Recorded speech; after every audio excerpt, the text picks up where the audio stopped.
Kalipay ko ibago, binitignuhan ko, ihalad ko kanimo. Sipahan ka, halaan ka sa tanang panahon, Diyos. Balaan ka, tapos ka sa tanang mga alam. Bayawan ko ang ngalan mo, kalipay ko ibago mo, binitignuhan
Salamat sa mensahe sa awit, no, nga nagpailag yun that the source of life is Jesus, no. Wa nagyulain nga naghatag og kinabuhi sa tibuok katawhan, makita man or dili, ang naghatag ra gyud og ang tinubdan ra gyud sa kinabuhi spiritually, physically, si Jesus Christ ra gyud, no. Kay gihatag niya na nga katungod or gihatag na nga katungod sa amahan ngadto kaniya.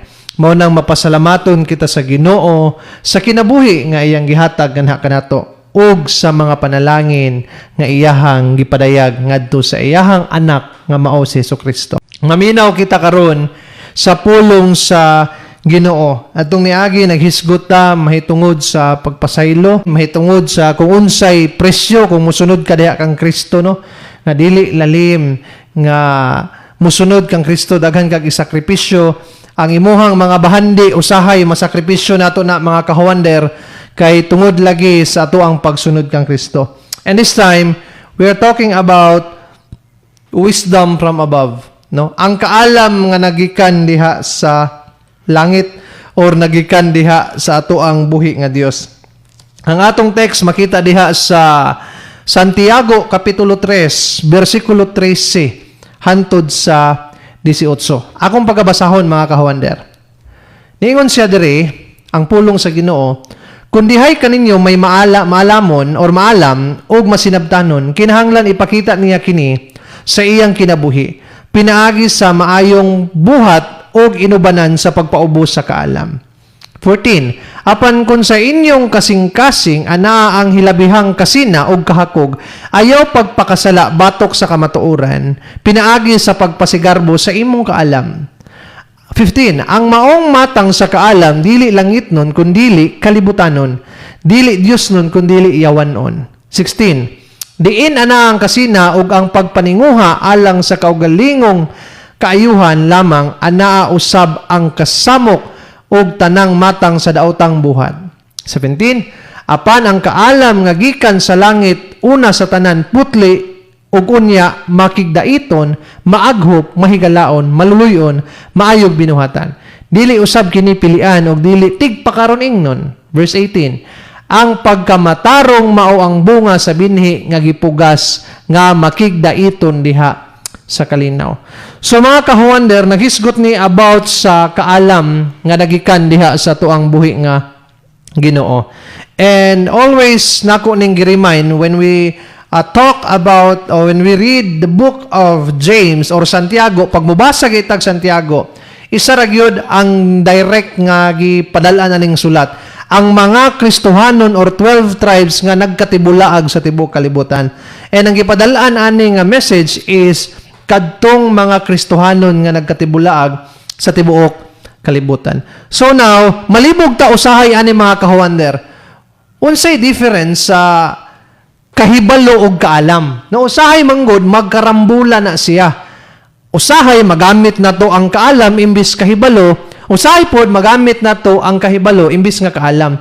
But sa tinuod gyud ani mga kahuwander, no, sa akong pagpangutana gyud sa mga tao, usahay ang ilang pagsabot ang kaalam ug ang kahibalo parihara. So this time atong i-differentiate unsay difference sa kaalam ug sa kahibalo nga nagikan diha or heavenly wisdom. So na ako yung mga sikat nga authors, mga evangelical pastors nga akong gikwaan sa ilahang statement kung unsay wisdom para sa ilaha. So niingon si John Calvin niadtong 1509 to 1564. Mao ni iyang definition sa wisdom or sa kaalam. God's wisdom is divine plan that governs the universe for His glory and our good. Unsa daw? Ang kaalam sa Ginoo or wisdom is mao na siya ang plano sa Ginoo nga magdumala sa tibuok kalibutan para sa iyang kahimayaan o para sa atoang kaayuhan. Mao na ang wisdom, no? And then ingon pod si C.S. Lewis niadtong 1898 to 1963. Mao ni iyang definition. God's wisdom is both beyond our full understanding and revealed to us through Christ and Scripture. Para sa iya ang kaalam daw mao daw na ang atoang pagsabot nga gipadayag kanato diha sa kang Kristo ug diha sa balaang kasulatan. So, maangko nimo ang wisdom tungod kay gipadayag kini ni Kristo nganha kanato og sa balaang kasulatan, which is true, no? You experience God wisdom because tungod kang Kristo and because of the scripture, tungod sa pulong sa Ginoo. And this is my definition, no? Hooper Enoch, no? Si Pastor Hooper, ako pod. Mao pod ni akong definition mahitungod sa wisdom. Wisdom is the fruit of the Spirit and flows through our sincere service, love, and submission to God. Unsa daw mga kawander? Ang kaalam sa Ginoo bunga na sa balaang espiritu nga naggikan kana mga kawander sa ato ang sincero nga pagserbisyo sa Ginoo, paghigugma og pagsubmitar sa iya, then maangko nato ang kaalam diha sa atong buhi nga Dios. Unsa man pud ning kahibalo? So, naghisgot man tag wisdom. What is knowledge naman pud karon? Unsa na pud ning kahibalo? Ang kahibalo niingon si Aristotle, I know that you know this guy, no? Kailan mo ni Aristotle kato samot nato nag-eskwela. Niingon si Aristotle, mo ni ang definition. Knowledge is the systematic understanding of causes and principle. Unsa daw mga kawander? Ang kahibalo mauni ang pagsabot sa mga panghitabo ug sa mga prinsipyo nga atong makita sa palibot. That means nga kining knowledge mauni ang outcome sa ato ang naobserbahan sa ato ang palibot mga kawander. Ang knowledge mga kawander mauni ang bunga sa ato ang pag-study ug pagtuon. So ang knowledge mga kawander matun-an siya, ang kaalam matun-an na siya, pero ang wisdom dili nato na matun-an sulod sa eskwelahan. Kaya nga naman, ang kaalam mga kahuwander, iya na sa ato ang buhi nga Ginoo nga iyang ihatag ngadto sa iyahang mga kaanakan. So, ang knowledge mauna ang ato ang mga natun-an, outcome sa atong natun-an, sa atong observation, aning kalibutan na, o ang kaalam maunay gihatag sa amahan ngadto sa langit. So, unsa man ang kalainan aning duha. Ang wisdom dili ma-learn, no? Di nato matun-an sa eskwelahan. Like for example, mga kawander, there's Galatians chapter 5, verse 22 to 23. Ningon siya. But the fruit of the Spirit, no? Ang bunga sa Espiritu is love, joy, peace, patience, kindness, goodness, faithfulness, gentleness, self-control. Against such things, there is no law. So, dili na ito mga kawander makita. Kay kining wisdom, bunga man sa balaang espiritu nga nagdagayday sa ato ang kinabuhi or naa sa sulod sa ato ang kinabuhi. So, mga kawander, kanang love, di gini mo na matun-an sulod sa eskwelahan. Bisan pag imo ng eskwelahan, pag wala gani ka, nibati o gugma sa usa ka tawo, bisan pag mag-eskwela ka, pugson ka sa imong professor nga ingani ang pamaagi aron nga magustuhan nimo siya, dili gina mo saler. Kay kana siya bunga na siya sa balaang espiritu. Bunga na siya sa ato ang pagserbisyo diha sa Ginoo. So pareha ng love kanang joy. Dili man nimo na experience ito sa eskwelahan matun-an nimo mga kahuwander. Dili gini mo na matunan ng joy. Kaya ano man, hatagan kag kaalam sa Ginoo kung unsa ang tinuod nga kalipay ug diha nimo mabati ang joy. That is wisdom, mga kahuwander. Mao nang kaning wisdom mga kahuwander, dili gyud nato ni siya matun-an kung dili ni ipadayag sa Ginoo ug wala ta miila og miserbisyo sa Ginoo. Mauna mga kahuwander, lahi ang kaalam. Kay ang knowledge mga kahuwander is the outcome of our studies and observation about what is happening in our surrounding. Mauna ang kahibalo, pero ang kaalam mauna magtudlo sa paunsa mo respeto, paunsa mo tahod, paunsa mo higugma, paunsa mo self-control, paunsa makabaton og kalinaw, maunay kaalam. Maunang ang tao nga way gugma, way pagrespeto, way tahod sa iyang isigataw, kanang tawhana na kulang sa kaalam ug walay kaalam nga gikan sa Ginoo. Kay bisan pa kung saon nimo ka-knowledgeable, kung wala nang wisdom sa Ginoo, walay pulos imong knowledge. Kay di man kakabalo pa unsa mo respeto. Di man ta kabalo pa unsa mo muhakuan og kindness, self-control, pagiging kalma, pagiging gentle. Matun-an na siya tungod kay gihatagan tag wisdom. But without the wisdom sa Ginoo, walay pulos ang atuang knowledge. Mao na siya ang kamatuoran mga ka-wonder. So karong kabuntagon, kahaponon rather, paunsa nato ma-attained? Paunsa nato makabot ang kahibalo o langit nung kaalam sa biblical nga perspektibo? Paunsa ta makaangkon og kaalam? Ana lang, sa simple nga pag-istorya, gusto mo yun nga makakaton og kaalam. Paunsa nato makabot ang kaalam? Isa lang ka puntos ni mga kahawander. How can we attain knowledge and God's wisdom in a biblical perspective? Mao ni tubag, by having fear in God. Pagbaton og kahadlok diha sa Ginoo, diha magsugod ang kaalam. Unsay giingon sa Proverbs 9 ug 10 or Proverbs chapter 9 verse 10. Unsay ingon niya diha?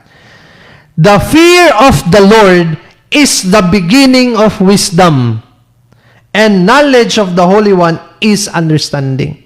Klaro kay mga kahawander, niingon si King Solomon dire, nga ang kahadlok or ang pagkahadlok sa Ginoo maoy sinugdan sa kaalam.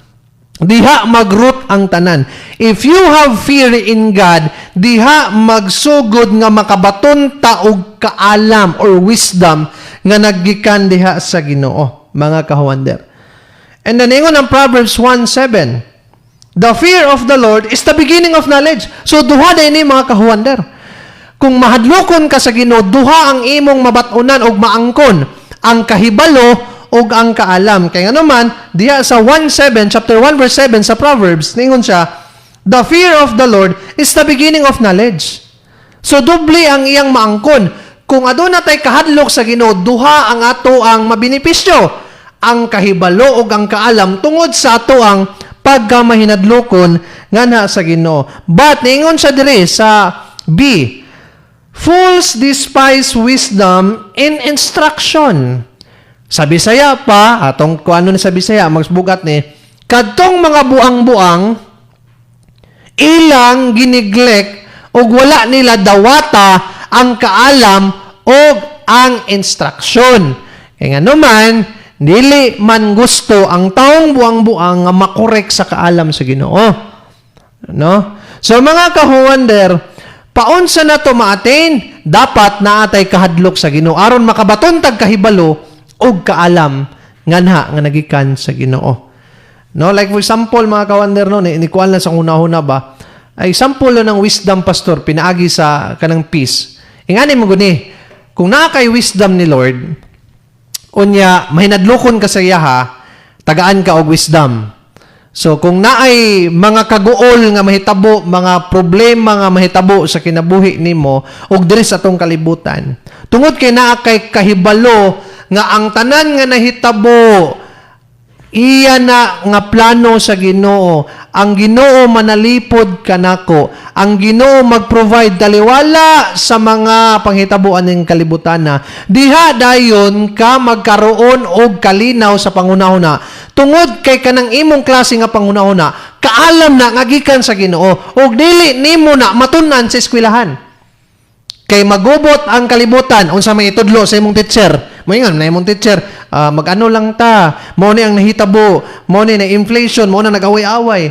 Pero wala nagtudlo ang eskwelahan kung paunsa musalig sa Ginoo. Kay ano man, ang gitudlo nila knowledge, pero ang wisdom gikan na nganha sa tong buhi nga Dios. Paunsa na nagsugod pinaagi sa ato ang pagtahod ug paghadlok sa Ginoo. Mao na pag moingon nga fear, apil diha ang submission, apil diha ang pagrespeto sa Ginoo, paghigugma sa Ginoo ug pag-honor sa Ginoo. If we fear someone, naagyud tay honor, respect, submission nganha ana nga tao because natay kahadlok ana niya. So ingana pod mga kahawander, before ka makaangkon og kaalam nga nagikan sa Ginoo, we need to fear God. Unsa man ang kahadlok nga giingon diha mga kawander kanang ay mahadlok ko sa Ginoo, mahadlok ko sa iyang naong dili na moibot pasabot anak mga kawander. Mahadlok ta mo buhat og dili maayo atubangan sa Ginoo, that is the beginning of wisdom. Dili ko mangabit kay masuko ang Ginoo. Mahadlok ko. Dili nako ni gub-o nang ako ang kinabuhi nga gamito nako ng mga bisyo-bisyo nako kay akong gunubo na akong kinabuhi kay mahadlok ko kay hinirman ra ni akong kinabuhi sa Ginoo.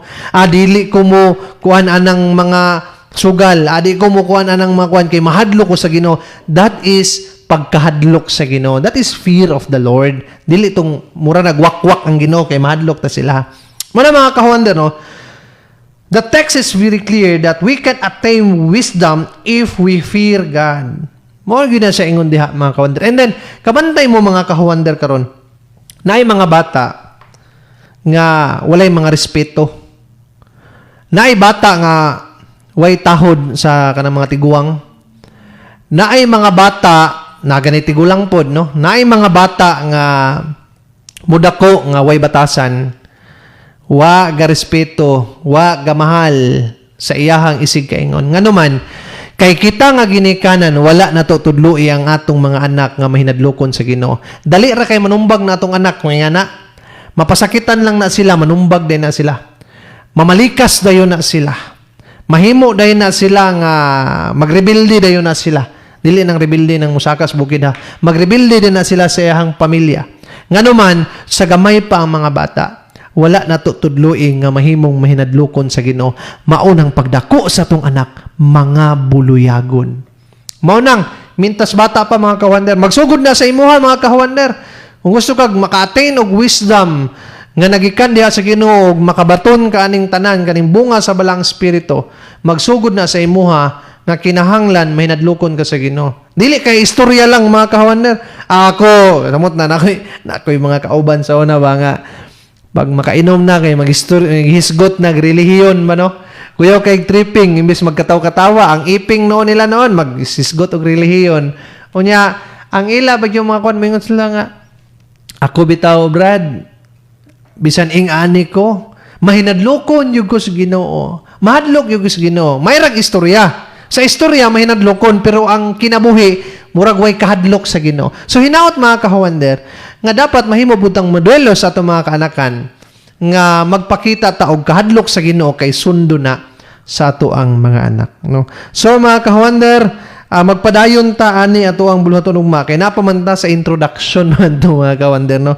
So aduna tay duha ka butang nga paghisgutan ugma mahitungod aning gitudlo unsay makatuna nato diri sa Santiago kapitulo 3 bersikulo 13 hantod sa 18. So dito lang sa ta mga kahuander, no, aron nga naa patay paghisgutan ugma. Mga kahuander, una ta magpadayon ato sa ning paminaw ning halad sa pag-awit.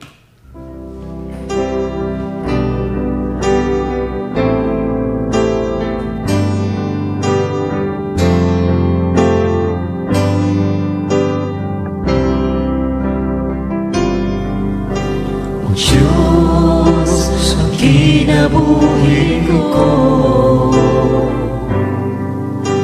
ihalad ko kini kanimo. Ang umako, Diyos, kinialang lang kanimo. Wala na'y laing pa, Ginoo. Ang kinabuhi ko, ihalad ko kini kanimo. Ang umako, Diyos, kinialang lang kanimo. Wala na'y lain pa, Ginoo. Ano naman ako'y gihiguma, apan mas labaw yun ka. Isa ka sa akong pamilya. Ano naman ako'y gihiguma, apan mas labaw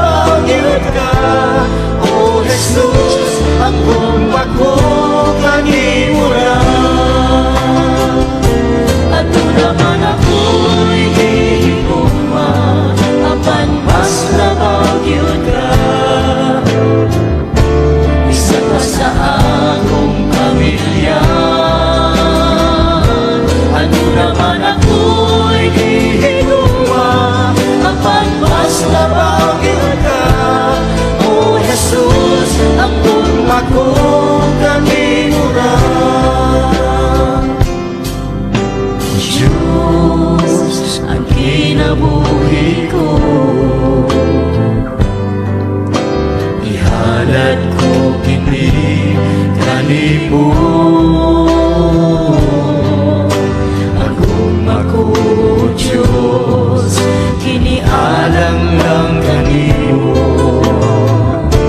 Wala na'y lain pa, Ginoo. Ano naman ako'y hihigugma, apan mas labaw yun ka. Isa ka sa akong pamilya. Ano naman ako'y hihigugma, apan mas labaw yun ka. O Jesus, akong kanimura.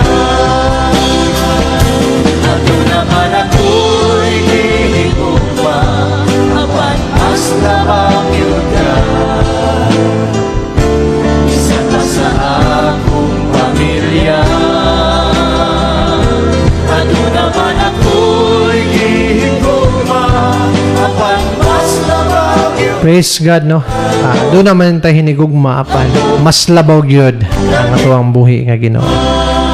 Wag yung makalabaw, nga lagi mga kahuander, no, dapat wag yung makalabaw sa pagigugma sa Ginoo.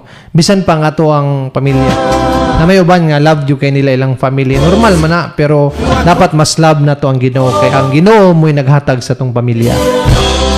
So, salamat kayo sa mensahe sa awit nga atong nadunggan karon o sa pulong sa Ginoo nga nagadasig kanato mahitungod sa kaning ginatawag nga kaalam. Moadto ta karon sa mga kaigsuonan nato nga nagpatimbaya kanato through text o diri sa ato ang Facebook Live. Okay, ato ni pagbasahon, no. Ningon si Kahuander Kim Ansel Sangan II. Have a blessed afternoon, Pastor. Atong pangitaon ang kahayag diha sa pagtuo kang Hesukristo tungod kay maora ni ang atong bugtong madala inig panaw nato. Dalaygon ang pulong sa Dios nining takna sa kahaponon. Akong i-shout out ang tanang naminaw, ilabi na dinhing dapita gikan sa Ansil family, Sangan family, ngadto usab sa Pandi family. God bless sad sa atong tagsa-tagsa kinabuhi og amping kanunay pastor uban sa imong tibok pamilya. God bless us all and more powers. Oras sa grasya. O sa kang Pastor Ansel po diha sa Arakan ha nga naminaw, no. Ako'y kaila diha, no, si Pastor Ansel sa Arakan mangguro na, no. So nasa church planting diha may hapon kanimo pastor. Hinaot nga ni prosper na gyud ang imuhang ang buluhaton sa Ginoo diha pinagi sa imuhang kinabuhi. Ningon si Kahuander Percy Enoch, mayong hapon pastor. Salamat sa pulong sa Ginoo pastor, makabless kaayo. Salamat kaayo Kahuander. Bisan pa man kang Virginita Enoch nga naminaw karon og sa tanang Enoch family, Binobo, Fernandez, Enoch, ang Jopre nga Enoch, no, nga naminaw karon, mga Timerly nga Enoch og sa tanang Binobo family, mayong hapon kaninyong tanan. Ningon si Kahuander may Adalim, mayong hapon pastor, watching from Lagunglong. Magpa-pray ko sa among agalon nga ang tanan niyang plano nga mauyon sa plano sa Ginoo. Kung nakahuna-una ko nga mag-vlogs ko o mag-affiliate, no? Magpa-pray ko kung will ba sa Ginoo. Kung will sa Ginoo, tagaan ko niya og sayon ra nako buhaton. Ay kanindot vlogger na ang lahat ngayon, no? So kung kabubuto na sa Ginoo nga mag-vlogger ka, ang Ginoo ra gyud magpaigo ana, no. Magampo ta na Kahuander. Ningon si Kahuander Cornelio Palabrica, mayong hapon Pastor John, oras sa grasya, salamat amen. Atong suking tigpaminaw. Ningon si Kahuander Marje Buno, mayong hapon pastor, magpaampo ko sa akong anak nga unta maulian na siya sa iyang balatian. Salamat. Sige, magampo ta na unya Kahuander. Unsay sakit sa imong anak Kahuander? Mas gwapo mas specific ninyo, no, aron nga atong pagampo makuan jud taon sang sakita. Karon matuta sa mga Kahuander na to nga nagpatimbaya kanato diri sa ato ang cellphone. Ingon texter 401, pastor, oras sa grasya. Greet na ako family diri sa may matangad gitagom. Sila Papa Boy Gonzaga, Rick Ella Isay, ug si paring Bernie nga among mason nagpa-greet John Ray Gonzaga. Sa tanang Gonzaga family nga naminaw karon diha sa gitagom, maayong hapon kaninyong tanan diha.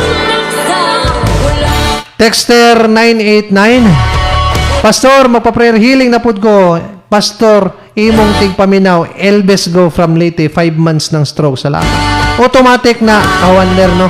Amo ang suking tigpaminaw, wag gini say palya, mga kawander, sa pagpaminaw sa atong programa.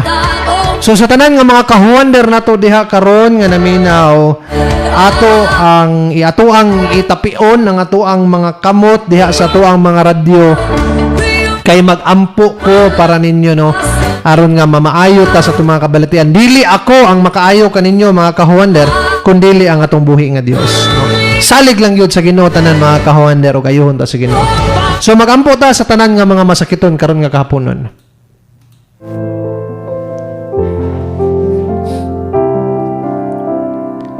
Ginoong Dios nga labing gamahanan, duol ako diha kanimo. Nagapaubos sa among kaugalingon ug nagahangyo diha kanimo, Amahan, pinaagi sa pangalan ni Kristo. Amahan, ayuha ang anak ni Marjibuno nga adunay sakit, Ginoo. Nga unta maulian na siya. I do not know, Father, unsay sakit aning bata, but Lord, ikaw amo ang great physician. Even wala pa na siya na check up sa doktor, but you know everything, Father, because creation minimo, Lord. Kabalo ka unsa ang nasa sulod ug nakita nimo unsay sulod sa among kalawasan, makita kini mo ang sulod sa among hunahuna ug kasing-kasing. Way malilong diha kanimo. Even ang among mga sakit makita nimo, Lord Jesus. Mao nang nagaampo ko diha kanimo, Amahan. Nga mohatag kag kaayuhan kanamo sa amo ang kabalatian. Ang hangyo mi diha kanimo, Lord Jesus. Nga imo kaming ayon, Amahan.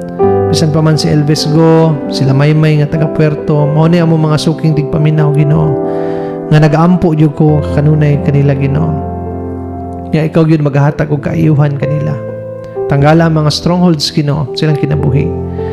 Ug hatagi sila, Ginoo, Lord, og kusog sa matag adlaw. Sa ilang panginanglanon, pangpalit sa ilahang mga tambal, Ginoo.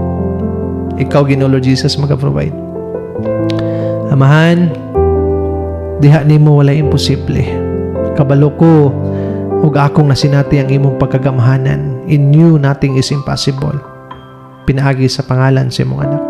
Ginoo, niya ang imong ubos nga alagad ng hangyo kanimo. Sa tanan nga nay kabalatian nga naminaw karon, ayuhon ka ni Jesus. In Jesus name of Nazareth, ayog hadlok igsoon. Isalig ka na sa Ginoo ug mamaayo ka sa imong sakit.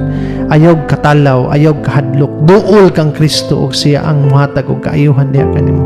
Ayaw padala sa lingla sa yawa. Duol sa Ginoo ug ayaw give up sa imong kabalatian, kay si Kristo andam mo ayo sa imong sakit. Duol kaniya. In Jesus name, amen ug amen. Kini si Kahuwander Pastor Hooper nga nag-ingon, unahan ninyo ang gingharian sa Ginoo ug ang iyang pagkamatarong ug ang tanan igahatag radiha kaninyo.